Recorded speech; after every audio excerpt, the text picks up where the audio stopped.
New KWSP EPF rule. Mandatory contributions for foreign employees. Effective the 1st of October 2025. Key change. EPF contributions now mandatory for non-Malaysian employees. Applies to all employers in Malaysia. It may sound complicated, but actually it's just 4 steps. Follow this guide and you'll be all set. Step 1.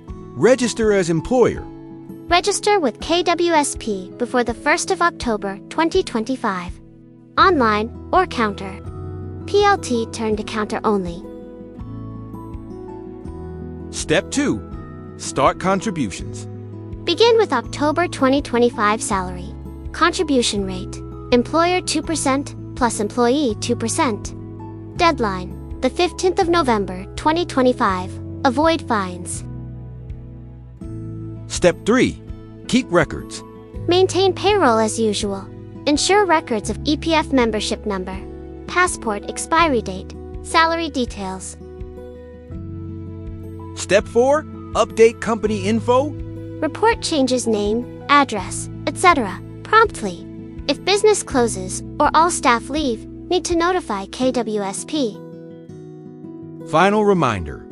Deadline, the 1st of October 2025. Don't risk penalties. Act early. Thanks for watching. Got questions? Drop them in the comments. Stay compliant. Stay prepared. Hey, looking for reliable company secretarial and tax support?